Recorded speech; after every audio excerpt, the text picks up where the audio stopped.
نبی پاک صلی اللہ علیہ وسلم کے مدینے آنے سے پہلے ایک شخص تھا، عبداللہ بن ابی سلول اس کا نام تھا۔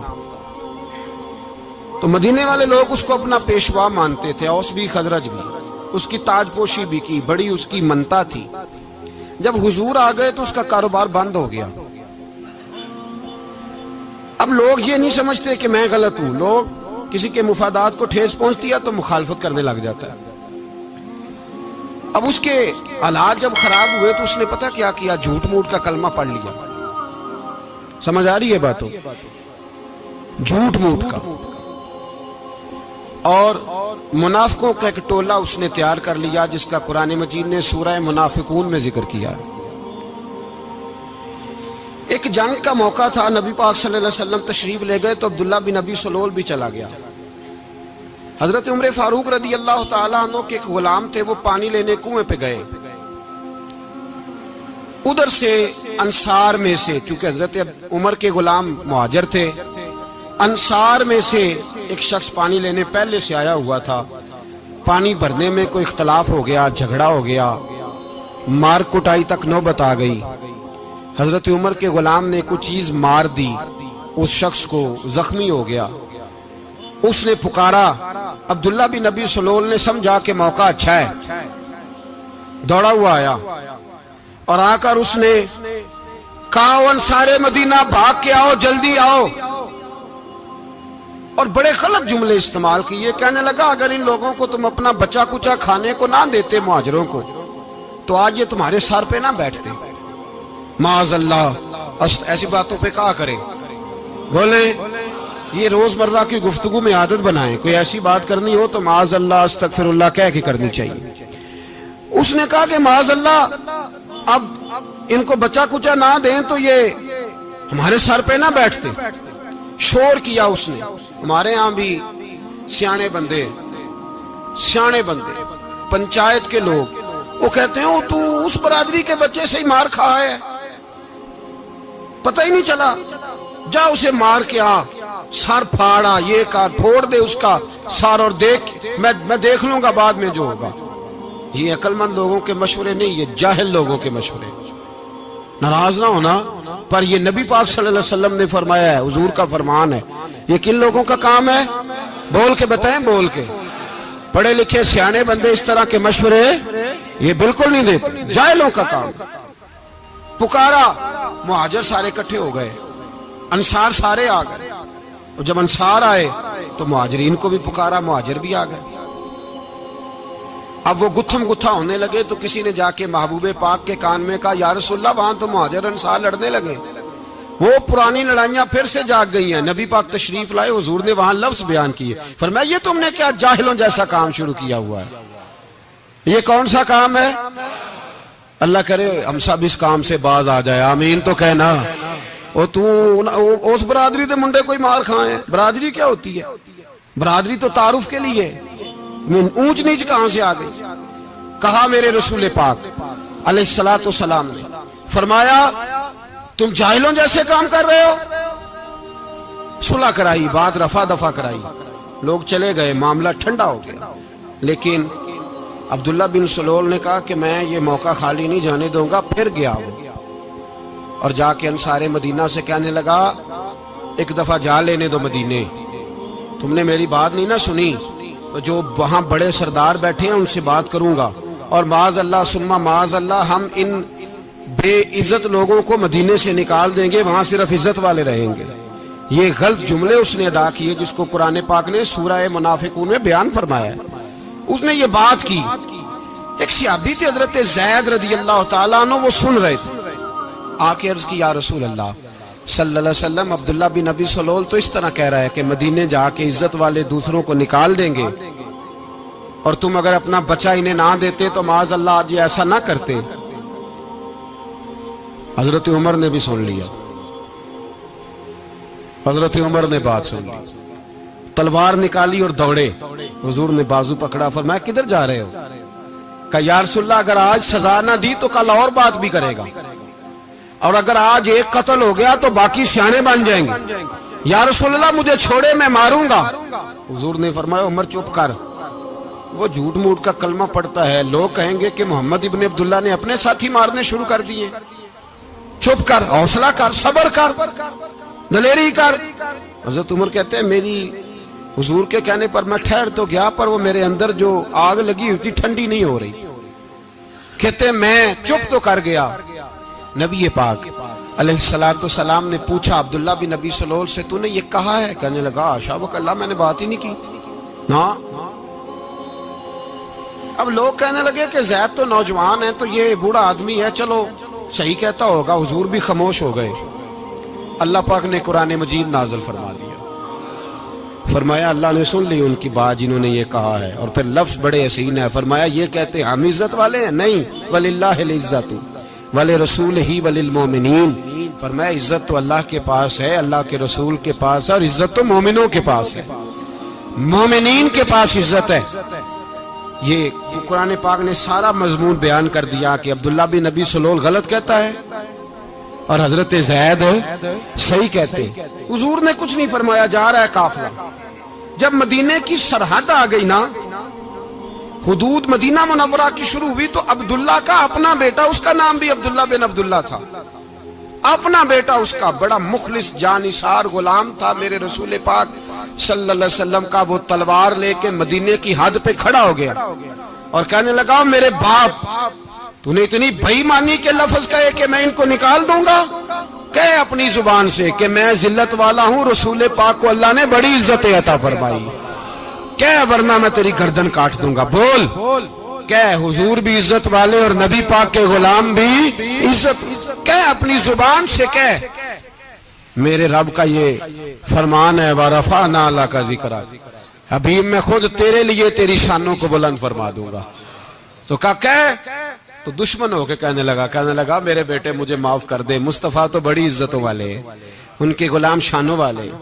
جب بیٹا تلوار لے کے سامنے کھڑا ہوا، شہرت ہوئی، اب نبی پاک نے حضرت عمر کی طرف دیکھا، کہا عمر تیری بات صحیح تھی، اب جو ہوا یہ زیادہ صحیح تھا، وہ میں نے تجھے کہا حوصلہ کر، تدبر کر، وقت کا انتظار کر، یہ صحیح ہوا کہ وہ صحیح تھا۔ تو حضرت عمر فاروق کہنے لگے یا رسول اللہ میں گواہی دیتا ہوں آپ واقعی اللہ کے سچے رسول ہیں صلی اللہ علیہ۔ اتنی اچھی رائے، وقت فیصلہ کرتا ہے، تدبر سے چلے، دانائی سے چلے، علم پیدا کریں، بردباری۔ ہمیں کئی دفعہ سجدہ صاف کرنا پڑتا ہے، ہم جو کہتے ہیں بات اس کے الٹ نکل آتی ہے۔ ہم کسی شخص کے بارے میں کچھ تبصرہ کر بیٹھتے ہیں، کچھ عرصے کے بعد ہمیں پتہ چلتا ہے کہ وہ تو ایسا تھا ہی نہیں، ہم نے غلط بات کر۔ ہم بغیر تحقیق کے، بغیر تفتیش کے، حوصلہ نہ ہونے کی وجہ سے، صبر نہ ہونے کی وجہ سے ہم بہت سارے کام کر گزرتے ہیں، پھر ہمیں نقصان ہوتا ہے۔ اپنی زندگی میں حلم نہ چھوڑیں، حوصلہ نہ، لڑائیاں ہوتی ہیں نا گھروں میں، اس کی وجہ خامد ہوتا ہے، بیوی نہیں ہوتی۔ یہ بات گھر جا کے بتانا کہ آج انہوں نے کہا لڑائی کی وجہ کون ہوتا ہے؟ نہ بولو تسی، پر میں تے آنکھ ہی چھڑیا ہے، وہ تو ریکارڈ ہو گیا ہے۔ لڑائی کی وجہ کون ہے؟ جڑے باتیں لڑتے ہیں وہ کندے ہی نہیں پے۔ وجہ کون بنتا ہے جی؟ کیوں بلا؟ اس لیے کہ نبی پاک صلی اللہ علیہ وسلم نے فرمایا عورت کی اگر آدھی ہے تو تیری تو پوری ہے نا، جس کا مطلب ہے لڑائی اگر بچ سکتی تھی تو مرد کی وجہ سے بچ سکتی تھی، گھر میں امن ہو سکتا تھا۔ کہتے ہیں جی بڑی بیوقوف ہے، میری سنتی نہیں۔ تو میں نے کہا جو اس سے بحث کر رہا ہے وہ سیانا ہے؟ بولیں، جو بحث کر رہا ہے وہ عقل مند ہے؟ بندہ تو چلو تھا وہ دانشور شیکسپیئر، باتیں بعض اوقات اس کی کچھ ایسی ہیں۔ اس سے کسی نے پوچھا تھا عورتوں سے کون جیت سکتا ہے بحث میں، تو اس نے کہا تھا وہ جو ان سے بحث نہ کرے، جو ان سے بحث۔ تو بھائی تو وجہ اس لیے کہ حوصلہ تو نہیں کرنا تھا۔ نبی پاک علیہ السلام نے فرمایا بی بی ٹیڑھی لکڑی ہے، سیدھی کرنے کی کوشش کرو گے تو ٹوٹ جائے گی سیدھی۔ تو پھر کتنا بیوقوف ہے جو پتھر سے سر رگڑ رہا ہے، کتنا نادان ہے جو یہ حرکت کر رہا ہے، دریا میں چھلانگ لگا کے کہتا ہے ڈوبوں گا نہیں۔ تو بھائی حوصلہ پیدا کرے، علم پیدا کرے۔ بہت ساری ایسی باتیں کرے گی جس میں اشتعال آئے گا، فٹافٹ 3 لفظ طلاق کے دے دیے، اب بھاگا گیا مفتی صاحب کے پاس، اوہو 4 بچوں کا کیا بنے گا۔ اور یہ بات پکی ہے کہ بچوں کو صرف ان کی ماں ہی پال سکتی ہے، ان کی ماں۔ اور بات مجھے نہیں بھولتی، ایک شخص نے بیوی کو طلاق دے کے دوسری شادی کی. اس کا بیٹا تھا 10 سال کا. تو اس نے اپنے بیٹے سے کہا کہ بیٹے بتا پرانی اماں صحیح تھی یا یہ صحیح ہے؟ اس نے کہا نہیں ابا وہ تو جھوٹ بڑے بولتی تھی، یہ صحیح ہے. وہ جھوٹی تھی، وہ جھوٹ بڑے بولتی تھی میری سگی اماں، یہ سچ بولتی ہے. اس نے کہا وہ کیسے؟ کہنے لگا اس لیے کہ میں کوئی شرارت کرتا تھا تو میری سگی اماں مجھے تھپڑ مارتی تھی اور کہتی تھی تجھے روٹی نہیں دے رہی، جا دوڑ جا گھر سے. تو میں دوڑ جاتا تھا تو جھوٹ بولتی تھی نہیں دینی، پھر آدھے گھنٹے کے بعد مجھے ڈھونڈنے لگ جاتی تھی، ڈھونڈ کے لاتی تھی، پھر میری منت کرتی تھی، پھر مجھے کہتی تھی نہ مجھے ستایا کر، پھر میرا ماتھا چومتی تھی، پھر میری مرضی کا کھانا بنا کے دیتی تھی، پھر میرے منہ میں لقمے ڈالتی تھی. جھوٹی تھی، پہلے کہتی ہے نہیں دینی، پھر پیچھے بھاگتی ہے. یہ سچی ہے، میں شرارت کرتا ہوں تو تھپڑ مار کے نکالتی ہے، پھر میں منتیں کرتا ہوں پر روٹی نہیں دیتی، پیر پکڑتا ہوں نہیں دیتی. سچ بولتی ہے، اپنی بات پہ ڈٹ جاتی. او بھائی بچے اس کی ماں ہی پال سکتی ہے، تو نے 3 جملے کہتے سوچا ہی نہیں، تیرا کا گیا تو یہ تو نئی بیوی ملے گی، اور اس کا بھی کیا گیا، اس کو بھی شاید شوہر مل جائے. ان پھولوں کی پرورش صرف ان کا مالی کر سکتا ہے، دوسرا کر سکتا؟ تو نے حوصلہ ہی نہیں کیا. ٹھیک ہے غلطی بی بی کی تھی، پر تو مرد تھا نا، تیرے پاس تو دلیری تھی. فٹافٹی 3 طلاق کے جملے کہہ دیے. اور میرے رسول پاک علیہ السلام نے فرمایا جائز کام بڑے ہیں، پر طلاق جائز تو ہے پر میرے رب کو پسند نہیں، اللہ کو پسند. تو نے مالی بگا دیا جس نے تیرے گھر کا باغ سینچنا تھا. تو بھائی یہ حوصلہ نہیں. درجنوں طلاقیں، 20 کیس، اور ابھی وہ شادی کے پورے کپڑے نہیں پہنے تو طلاق پہلے. اس کی وجہ یہ کہ حوصلہ نہیں، صبر نہیں، رضا نہیں، ہم احساس نہیں کرتے. اگر تو یہ سمجھ جائے کہ بس اللہ نے جو میرے لیے بہتر سمجھا مجھے دے دیا، صحیح ہے میری آزمائش ہے، کیا ہے کچھ ہے جو اس نے بہتر سمجھا مجھے اس نے، پھر تو سکھی ہو جائے، تیرے لیے جینا آسان ہو جائے، پھر تو بہت ساری پریشانیوں سے آزمائشوں سے دور ہو جائے. میرے نبی پاک علیہ السلام نے ہمیں حوصلہ کرنے کا حکم دیا، دلیری. 2-3 سال شاید پچھلے سال یا اس سے پچھلے سال حج کے موقع پہ نا ہمارے پاکستان میں تو بڑے بڑے انوکھے واقعات ہوتے ہیں. سننے سے کیا میں کہتا ہوں وہ عبرت کے لیے ہوتے ہیں. جعلی ویزے لگوا دیے حج کے کسی ایجنٹ نے، اللہ کے مہمانوں کو بھی لوگ لوٹ لیتے ہیں. جعلی ویزے لگوا دیے، اور مزے کی بات یہ ہے کہ پاکستانی ایئرپورٹ سے گزر بھی گئے وہ ویزے والے، اور احرام باندھے لوگ جدے پہنچ گئے. 4 آدمی تھے، انہوں نے ویزا دیکھا تو کہا نقلی آپ کو واپس جانا پڑے گا. اگلی فلائٹ سے وہ لوگ واپس آئے. آپ مجھے بتائیے ان کی جب وہ چھوٹے چھوٹے کلپ آئے، میڈیا نے ان کی باتیں سنی تو ان کے آنسو نہیں تھمتے تھے. ایک آدمی احرام باندھ کے گیا ہے، معمولی سمجھتے ہیں آپ؟ میرے جیسا غریب آدمی کبھی اس نے ارادہ کیا اور مدینے جانے کا لیٹ ہو جائے تو کلیجہ پھٹنے کو آتا ہے. کچھ مجبوریاں پیروں میں آ جائے، نہ جا سکے تو پتہ نہیں کتنی توبہ کرنے کو دل کرتا ہے کہ کہیں غلطی تو نہیں ہو گئی، کوئی ایسی بات تو نہیں نکل گئی. یقین کریں طبیعت پریشان ہو جاتی، یار کوئی ایسا کام تو نہیں ہوگا جس کی وجہ سے یہ بات ہوئی. 4 آدمی لوٹ آئے، حالات خراب ہو گئے، لوگ رو رو کے قصے سناتے تھے. لیکن میرے رسول پاک علیہ السلام کا حوصلہ دیکھو. حضور کعبے کا بھی کعبہ، حضور مالک، حرم کے مالک مطلق، جن کے صدقے اللہ نے کعبہ کو بیت اللہ بنایا. حاجیو آؤ شہنشاہ کا روضہ دیکھو، کعبہ تو دیکھ چکے اب کعبے کا بھی کعبہ دیکھو. حضور 1400 صحابہ کو لے کے گئے عمرہ کرنے. مقام حدیبیہ پر پہنچے تو کافروں نے روک لیا، ہم عمرہ نہیں کرتے. تو اور میں خادم اور جو وارث و مالک ہیں 1400 صحابہ، ہم نہیں عمرہ کرنے دیتے، واپس جائیے. صلح لکھی جا رہی ہے. صلح کی شرطیں کیا ہیں؟ مکے سے کوئی آدمی غلطی سے بھی مدینے چلا گیا، مکے کا آدمی، تو مسلمان اگر ان کے ظلم سے تنگ آ کے، مکی مسلمان کافروں کے ظلم سے تنگ آ کے مدینے چلا گیا تو مدینے والے واپس کریں گے. اور اگر مدینے سے کوئی شخص غلطی سے بھی مکے چلا گیا تو مکے والے واپس نہیں کریں گے. اتنی سخت شرائط. حضرت عمر غصے سے کانپنے لگے, صحابہ پریشان ہیں, پر میرے رسول پاک نے صبر دکھایا, حوصلہ, تدبر. یہ تدبیر ہے, صبر ایک بہترین تدبیر ہے, اگر کوئی اپنائے تو بہترین طریقہ ہے. حضور نے فرمایا ہمیں منظور ہے, صلح کرو. اور اتنا سخت حکم ہے, کہنے لگے 1400 احرام والے واپس جائیں, بعد میں آنا, اس وقت نہیں عمرہ کرنے دیں گے. میرے نبی پاک علیہ السلام, مجھے بتاؤ, مجھے اور آپ کو دکھ ہوتا ہے تیاری ہو تو پروگرام رہ جائے, تو اگر احرام باندھا ہو اور اللہ کے رسول نے بندھوایا ہو تو حضور واپس لوٹنے لگے تو کتنی تکلیف کی بات ہے. حضور نے فرمایا چلو آئندہ آئیں گے.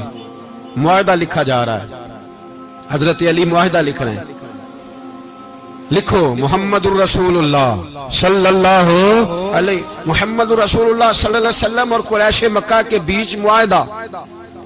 یہ تحریر لکھی جا رہی تھی تو ابو سفیان بول پڑا, کہنے لگا جی ہم محمد الرسول اللہ نہیں نکلنے دیں گے معاذ اللہ, یہی تو ہمارا جھگڑا ہے. اگر آپ کو رسول اللہ مان لیا تو پیچھے رہ کیا گیا, محمد ابن عبداللہ لکھیں.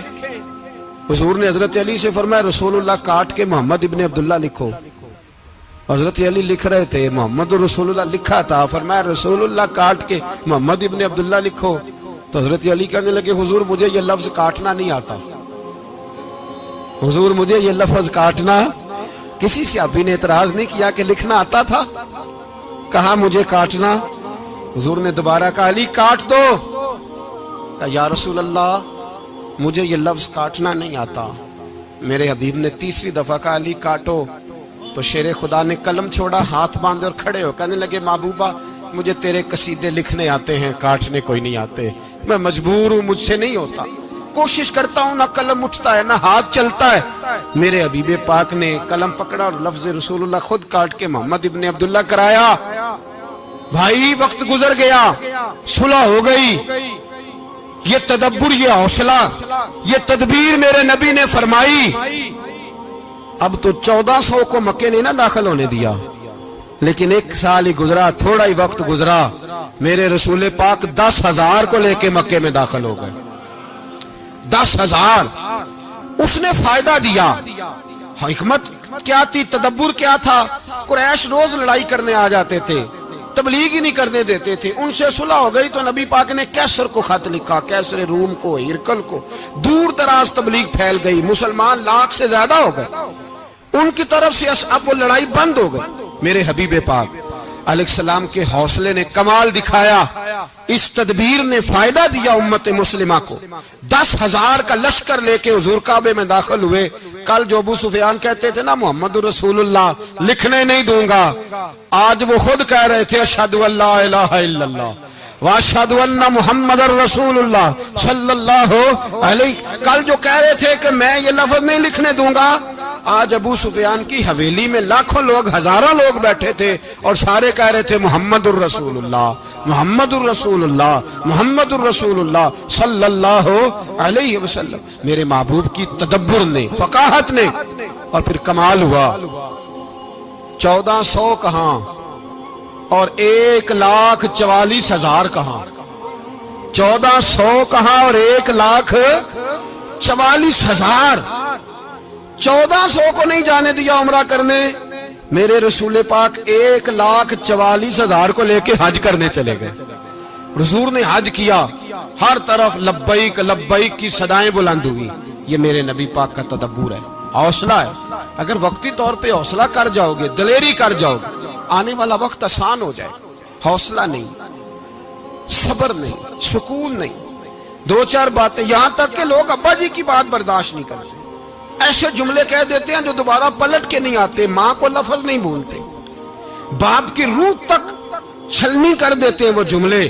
لیکن لوگ اس وقت حوصلہ کرنے, اور ہم پنجابی لوگوں نے تو گنجائش ہی بڑی دے دی ہے. کہتے ہیں بچہ ہے جے ایک ہی ہے, ایک میں حوصلہ کرے کی ہے ماشاءاللہ.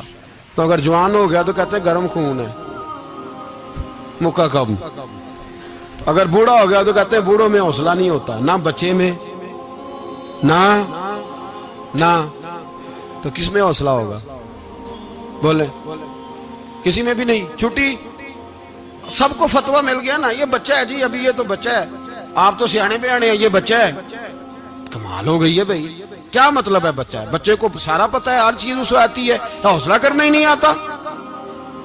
اور پھر کہہ دیا وہ تو گرم خون ہے. وہ کیا بات کرتے ہو, گرم خون؟ ابے کے گلے پڑ گیا گرم خون, اس کو کھڑا کرو نا ایس پی کے سامنے اور اس کو مار تھپڑ اس کے منہ پہ, تیرے گرم خون کا پتہ چلے. غریب کے یہ گلے پڑ گیا, اس کو کھڑا کرو ایس ایچ او کے سامنے, پھر پتہ چلے گا خون کتنا گرم ہے. وہاں بالکل چپ ہے, بالکل خاموش ہے. اور گرم خون اس کا صرف اماں کے لیے, جلال صرف رہ گیا اگر غریب گھر کی بیٹی بیاہ کے لایا تو صرف اس کے لیے. کوئی ایسی بات نہیں, ہم بڑے سیانے, ہمارا غصہ بڑا سمجھدار ہے, ہمارا وہ گرم خون بڑا سیانا ہے.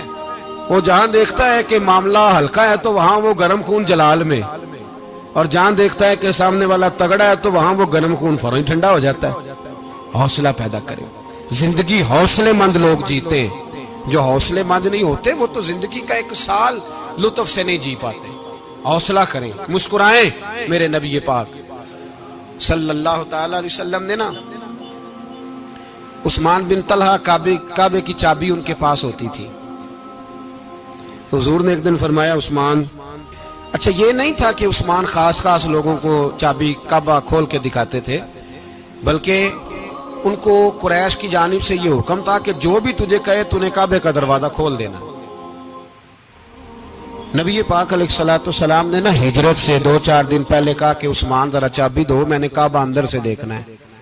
بڑے ٹھنڈے دل سے ذرا سننا, ادھر دیکھو میری طرف, ادھر دیکھیے گا ذرا میرے بھائی. میں نے ایک بندے سے کہا یار پانی کی بوتل دینا دکاندار سے,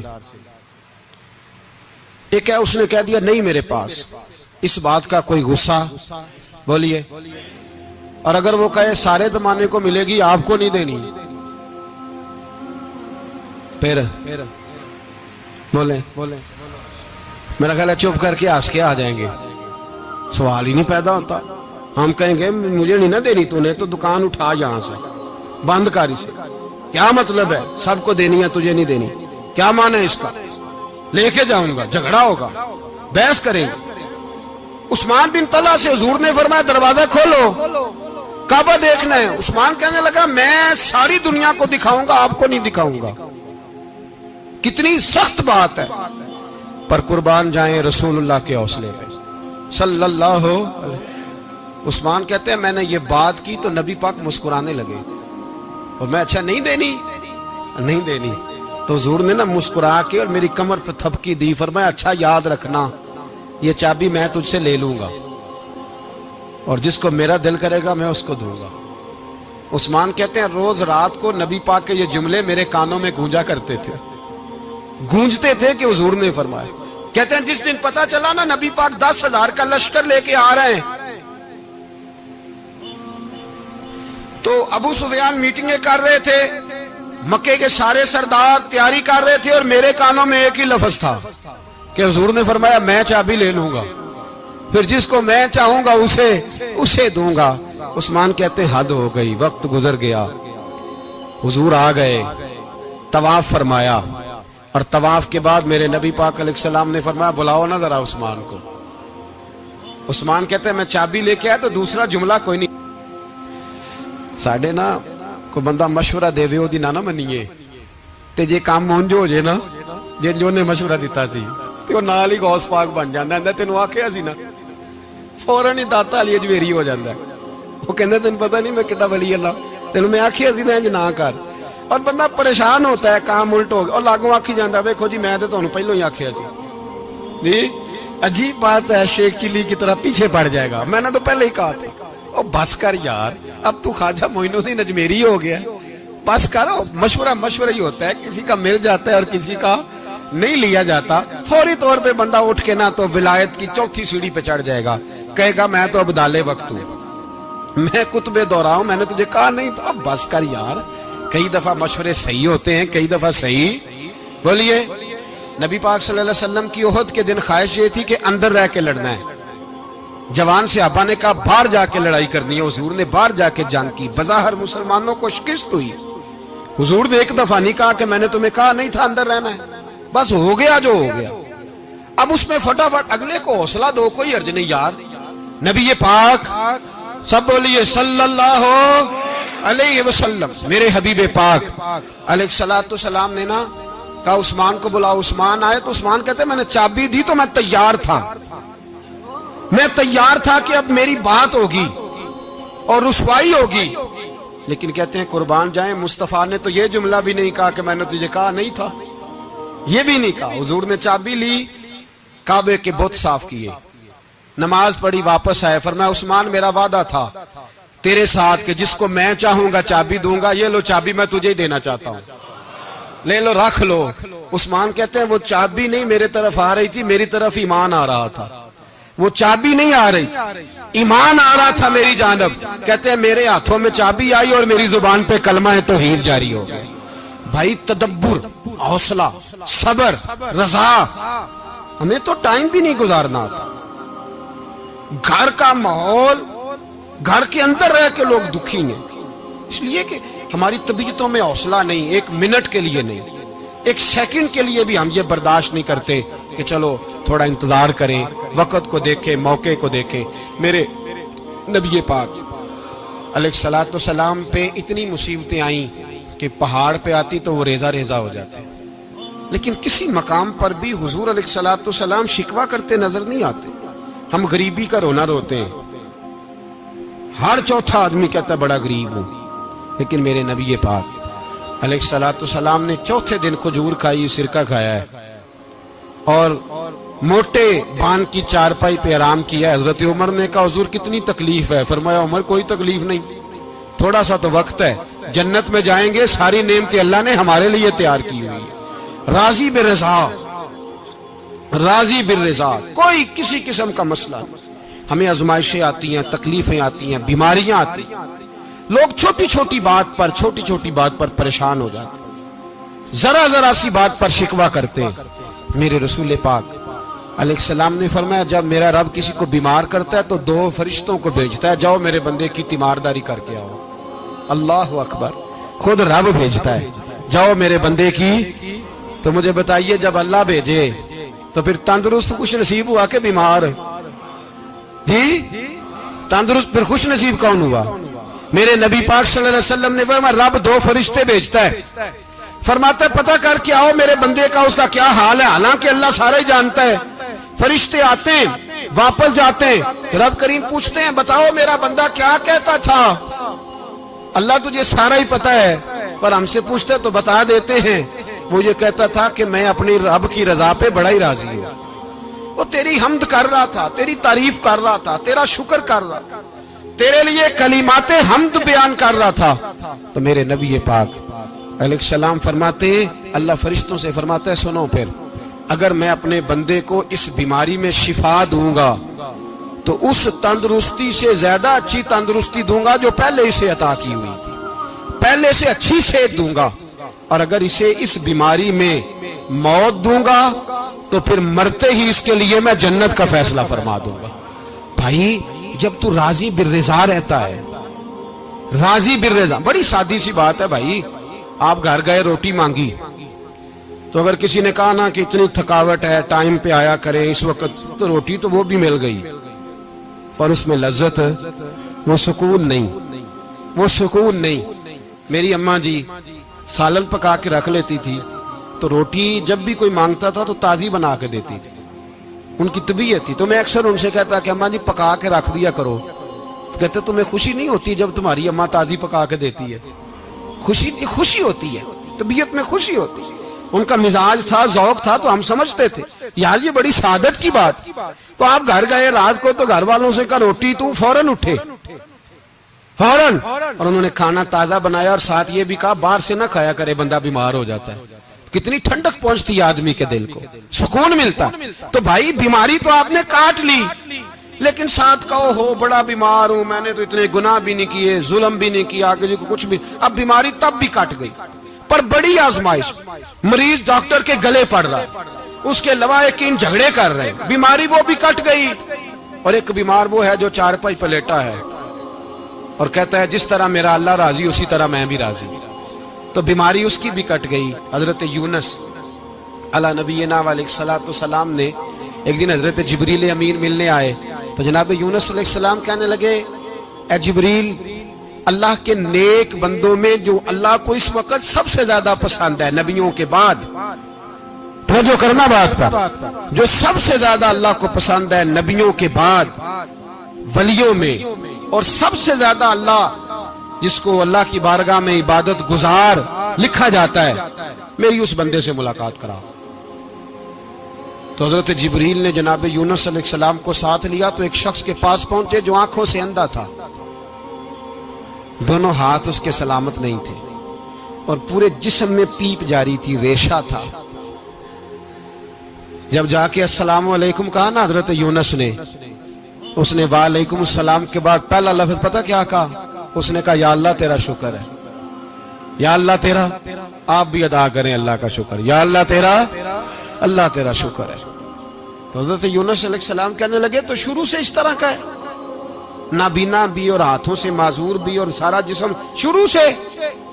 تو بڑے ہی خوبصورت لفظ اس بیمار نے کہے، کہنے لگے نہیں حضور، میں بالکل ٹھیک ٹھاک تھا، جب تک میرے رب نے چاہا کہ یہ دنیا کو دیکھے تو تب تک اس نے مجھے آنکھیں دیں، اور جب اس نے چاہا کہ اب اس کا دیکھنا بہتر نہیں تو اس نے واپس لے لی۔ تو یا اللہ تیرا شکر ہے، اللہ تیرا شکر ہے۔ پھر کہا جب تک اس نے چاہا کہ میرے ہاتھ رہے تب تک رہے، جب اس نے چاہا کہ میرے لیے بہتر نہیں تو اس نے لے لیے، تو یا اللہ تیرا شکر ہے۔ جب تک اس نے چاہا کہ میرا جسم صحیح و سلامت رہے تو رہا، اور جب اس نے چاہا کہ میرے لیے بہتر نہیں تو مجھے بیمار کر دیا، تو یا اللہ تیرا شکر ہے۔ تو حضرت یونس علیہ السلام کہنے لگے جبریل واقعہ یہ اللہ کا سب سے زیادہ شکر گزار بندہ ہے، سب سے زیادہ عبادت گزار بندہ ہے، سب سے زیادہ۔ میرے نبی پاک علیہ السلام نے فرمایا میرا مومن ہر حال میں ہی نفع میں ہے، نعمت ملے تو شکر کر کے نفع، مصیبت آئے تو صبر کر کے نفع، اپنی زندگی میں تحمل، بردباری، علم پیدا کرے، حوصلہ پیدا کرے۔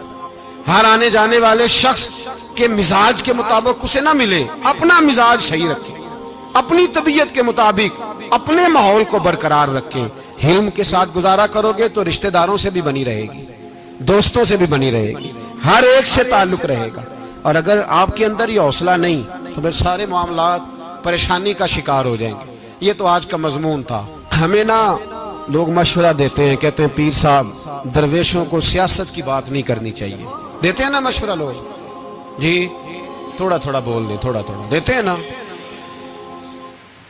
اگرچہ ہم ان کی بات نہیں مانتے، اس لیے کہ اقبال نے کہا تھا جدا ہو دین سیاست سے تو رہ جاتی ہے چنگیزی، جدا ہو دین سیاست سے تو، اور پہلا فکرہ یہ ہے کہ جلال بادشاہی ہو یا جمہوری تماشا ہو، جدا ہو دین سیاست سے تو رہ جاتی ہے۔ اس نے کہا جب سیاست اور دین علیحدہ علیحدہ ہوتے ہیں تو چنگیز خان اور ہلاکو خان پیدا ہوتے ہیں۔ سیاست جب تک مسجد کے اندر رہتی ہے تب تک پاک صاف رہتی ہے، وہ گندی ہوتی تب ہے جب مسجد سے نکل جاتی ہے۔ حضرت علی کے زمانے تک مسجد میں رہی، پاک صاف رہی، یزید باہر لے گیا تو گندی ہو گئی، حضرت عمر بن عبدالعزیز دوبارہ مسجد میں لے آئے تو پھر پاک ہو گئی۔ لیکن پھر بھی ایک ساتھی نے مجھے کہا تو اس کی بات میں، سب کی باتیں نہیں مانتا، اس کی بات میری سمجھ میں آئی۔ وہ کہنے لگا جی اصل بات یہ ہے کہ سیاسی تبصرے تجزیے ہم اخباروں میں ٹی وی پہ جا کے بیٹھے، جا کے بڑی مہربانی میری طرف دیکھیں، وہ ہم سنتے رہتے ہیں تو ہمارا دل کرتا ہے مسجد میں صرف ہم رسول اللہ کا پیار ہی سنیں۔ تو میں نے کہا یار تیری بات دل کو لگتی ہے، یہ بات صحیح ہے، چلو یہ نیت اچھی ہے، یہ تیرا نظریہ ٹھیک ہے، مان گئے ہم۔ میں چلا گیا دکاندار کے پاس اور میں نے اس کو جا کے کہا کہ گاڑی کا انجن کھولو، اس طرح کرو، اس طرح۔ اس نے کہا مولانا آپ جا کے نا گھر تو فقہ کی کتاب کھولیں، اس لیے کہ گاڑی کے انجن کے بارے میں آپ کو معلومات، یہاں اگر آپ نے یہ کام کرنا ہے تو اس کو پڑھیں، کسی استاد کے پاس ورک شاپ پہ آئیں، آپ کے ہاتھوں کو، منہ کو، چہرے کو مٹی لگے، دھواں لگے، گریس لگے، پھر آپ کو پتہ چلے گا انجن کیسے کھلتا ہے۔ صحیح کہہ رہا ہوں؟ نہیں صحیح کہہ رہا؟ دعا گلنا تو یہاں کر چڑی جائے، صحیح کہہ رہا ہوں جی۔ اگر مولوی کو اجازت نہیں سیاست کی بات کرنے کی، اور مولوی کو اجازت نہیں کہ انجن کی بات کرے، تو سیاستدان کو اجازت ہے دین کی بات کرنے کی؟ یہاں تو وہ آئے نا مدرسے میں پڑھے، پورا دین حاصل کرے، پھر وہ بولے تو پھر تو ٹھیک ہو گیا، لیکن جب اسے سورۃ اخلاص بھی سیدھی نہیں آتی تو فتوے دینے کی اس کو ضرورت ہے کوئی؟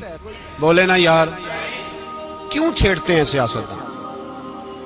ہم نہ پچھلے جمعے جلوس نکالنا چاہ رہے تھے ختم نبوت کی ترمیم کے حوالے سے، حکومت وقت نے کہا کہ ہم واپس لیتے ہیں، تو میرے بہت سارے دوستوں نے کہا جی نکالنا چاہیے، انہوں نے کیا کیوں؟ میں نے کہا یار لوگوں کو بھی پریشان نہیں کرنا چاہتے، ہماری اپنی سڑکیں ہیں، کسی کو بس ٹھیک ہے، انہوں نے واپس لے لی تو بات ختم ہو گئی، ہم مان گئے، تسلیم کر لیا۔ اتنا ہمارا مطالبہ ہے کہ اس آدمی کو ضرور سزا دو جس نے یہ ترمیم کی ہے، لیکن ہم نہیں کرتے، کوئی نہیں نکلے، نہیں نہ نکلے بولے۔ تو وزیر قانون صاحب کو کیا مصیبت بنی ہوئی ہے نیا فتویٰ دینے کی؟ کہ ہے کوئی شوق انہیں دینا چاہیے فتویٰ؟ کہتے نہیں مرضیوں میں ہمارے درمیان تھوڑا ہی فرق ہے۔ مجھے یوں لگتا ہے کہ یہ جان بوجھ کر کوئی نہ کوئی ایسی شرارت کرتے ہیں جس سے لوگ اشتعال میں رہیں، جان بوجھ۔ حلم، حوصلہ، صبر ذات کے بارے میں تو ہے، لیکن اگر کوئی رسول پاک کی بے ادبی کرے تو پھر حوصلے کی بات ہے ہی نہیں، پھر تو جہاد کی بات ہے۔ اور میں دیانتداری سے مسجد میں باوضو بیٹھ کر جمعے کے دن مشورہ دیتا ہوں حکومت کو اور وزیر قانون کو مشورہ دیتا ہوں کہ نہ فرعون کی حکومت ساری زندگی رہی، نہ نمرود رہا، نہ جاج بن یوسف رہا، نہ یزید رہا، اور یار درباری بن کے حکمرانوں کی چاپلوسی کرتے کرتے تم یہاں تک آ گئے ہو کہ اب نبی پاک کی عزت کو ہاتھ ڈالنا شروع کر دیا ہے۔ اور آپ یقین کریں سیاسی جماعتوں کا اتنا برا حال ہے کہ ان کے لیڈر کے بارے میں کوئی بات کرے تو پاگل ہو جاتے ہیں یہ احتجاج کر کر کے، اور اس نے ڈائریکٹ کہہ دیا کہ ختم نبوت کا مسئلہ ہی کوئی نہیں، جو دین کی بنیاد ہے، کسی کو پرواہ نہیں۔ مجھے تو ان لوگوں کی فکر ہو رہی ہے جن لوگوں نے انہیں ووٹ دیے ہیں، وہ اللہ کو کیا جواب دیں گے؟ اور یہ اللہ ماشاءاللہ ساری سیاسی جماعتیں اس طرح کی۔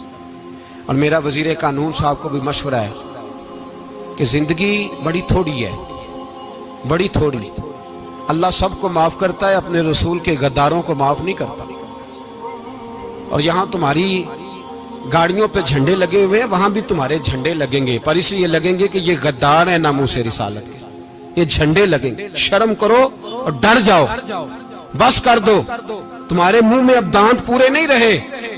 کوئی شوگر کا مریض ہے تو کوئی بلڈ پریشر کا، تو کوئی ہارٹ کا، تو کوئی کینسر کا۔ شرم کرو اور اپنی قبر کی بھی تھوڑی سی فکر کرو۔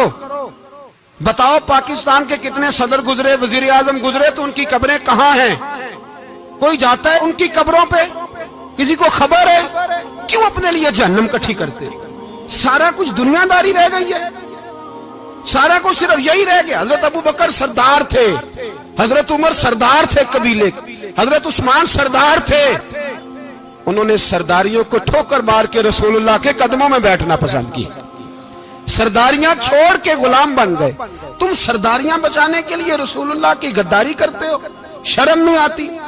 اور قوم شکوہ ہے مجھے ان لوگوں سے جو مولوی تو کہہ دیتے ہیں تو سیاست نہ کر، اور کسی سیاست دان کو منع نہیں کرتے کہ جب تجھے سورت فاتحہ بھی نہیں آتی تو تجھے کس نے اجازت دیا اتنی بڑی بات؟ اور میں نے پچھلے سے پچھلے جمعے بھی کہا تھا، پھر کہتا ہوں اور آن دی ریکارڈ کہتا ہوں، مرزائی کل بھی کافر تھے، آج بھی کافر، اور قیامت تک، اور جو ان کے کفر میں شک کرے وہ بھی، اور پکا بے ایمان ہے، کافر ہے، وہ وزیر قانون ہو یا صوبائی ہو یا وفاقی ہو۔ من شک فی کفر ہی فقط کفر، جو مرزائی کے کفر میں شک کرے وہ بھی کافر ہے۔ ہمارے رسول آخری رسول ہے، ہم کسی کو یہ اجازت نہیں دیں گے کہ وہ ختم نبوت میں رکھڑا ڈالنے کی کوشش کرے، ہم کسی کو یہ اجازت ہے۔ اور تم نے قوم کو لوٹا، لوٹتے رہو، اب ایمان پہ ڈاکے تو نہ ڈالو۔ تمہیں دولت لوٹ کے پیٹ نہیں بھرا، اب ایمان لوٹنا شروع کر لیا ہے۔ تمہارا فیکٹریاں لوٹ کر، قومی خزانہ لوٹ کر پیٹ نہیں بھرا، بے ایمانو اب دین بیچ کر اپنی حکومتیں پکی کرو گے۔ اور وہ لوگ بھی تیار ہو جائیں جو ان بے ایمانوں کو منتخب کرتے ہیں، ان سے بھی سوال کرے گا ختم نبوت کا موضوع قیامت کے دن کہ تم بتاؤ، ان کو سپورٹ کرتے تھے جو رسول اللہ صلی اللہ علیہ وسلم کے بعد بھی کسی نبی کو نبی ماننا درست جانتے تھے۔ شرم آنی چاہیے، خیال ہونا چاہیے۔ اور میں نے کہا کہ ہمارا دل نہیں چاہتا، آپ یقین کریں، ہمیں شوق ہے جلوس نکالنے کا، تمہارے خلاف باتیں کرنے کا۔ تم نے روز تھرمامیٹر نکالا ہوتا ہے، چیک کرتے ہو کہ ایمان کتنا ہے کتنا نہیں ہے۔ یہ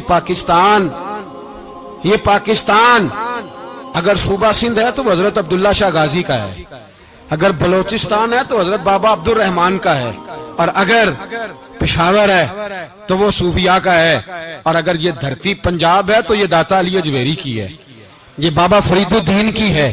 اس میں کسی غدار کو قبضہ کرنے کی اجازت بالکل نہیں ملے گی، اور ہم وہ لوگ بھی نہیں جو چپ کر کے اندر سوتے رہیں، قوم جو کرتی ہے کرتی رہے، ہمیں پرواہ نہیں، نہ ایسی کوئی بات نہیں۔ کوئی بندہ نہ سمجھے کہ انہیں ہوش نہیں، انہیں پتہ نہیں، ہمیں سارا کچھ ہی آتا ہے۔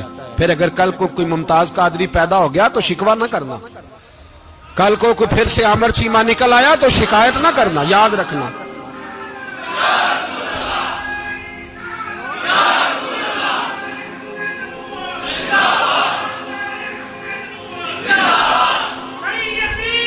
تو میرے بھائی کھول کے بولے یا نبی رسول کے وہ صلی اللہ۔ تو یہ مشورہ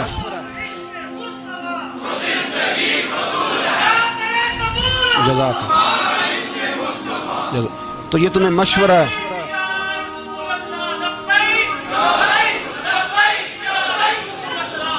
میری بات سنیں، یاد رکھیں، یہ لوگ بعد میں پچھتاتے ہیں، پھر مناظرے کراتے پھرتے ہیں، اس نے صحیح کیا کہ غلط کیا، پھر انہیں ہوش آتی ہے بعد میں، پھر ان کے ہواری نکل کے میدانوں میں دلیلیں دیتے ہیں۔ اس لیے ہمارا مشورہ ہے انہیں کہ یہ اپنی حد میں رہیں، اور جو کام تمہارے ذمہ، میں نے کہا نا تم نے بڑا لوٹا، یہ قوم روز تمہیں موقع دیتی ہے لوٹنے کا، یہ موقع دیتی ہے، تو تم نے دولت لوٹ کے پیٹ نہیں بھرے، اب ایمان لوٹنے کے چکر میں آ گئے ہو۔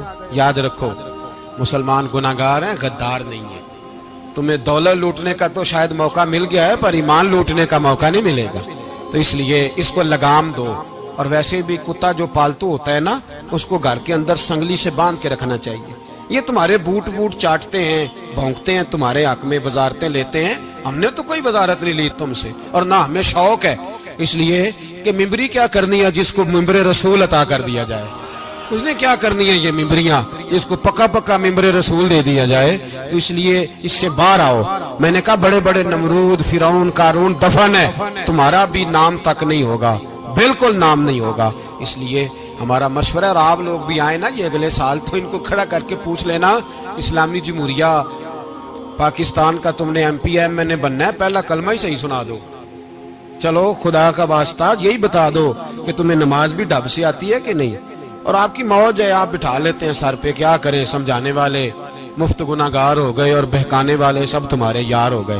اس لیے یہ چھیڑتے ہیں جان بوجھ کے، اور پھر جب کوئی ممتاز قادری علیہ رحمہ پیدا ہوتے ہیں، پھر انہیں دشواری ہوتی ہے، پھر ان کا جینا مشکل ہو جاتا ہے، یہ موقع دیتے ہیں، پتہ نہیں کس کے ایجنڈے پہ عمل کر رہے ہیں۔ میرا سوال یہ ہے، میں نے پچھلے جمعے پھر میرا سوال ہے کہ میں پوچھتا ہوں، اس آدمی کو ضرورت کیا ہے ختم نبوت پر بات کرنے، جب امت مسلمہ کے متفق کا فیصلہ ہے کہ مرزائی کافر، اسمبلی نے بل پاس کر دیا کہ مرزائی، ان کو اقلیت قرار دے دیا، اور جب سے وہ اقلیت بنے، نہ ہم نے ان کی عبادت گاہ جلائی، نہ ہم نے ان کو قبروں سے نکالا، نہ ہم نے، بس ٹھیک ہے جیسے عیسائی رہتے ہیں، یہودی سے کس ملک میں رہتے ہیں وہ بھی رہیں، اقلیت بن کریں، کوئی اعتراض، پر تم انہیں کھینچ کے کیوں قریب کرتے ہو؟ تمہارا کیا جرانہ ہے ان کے ساتھ؟ بتاؤ تو صحیح۔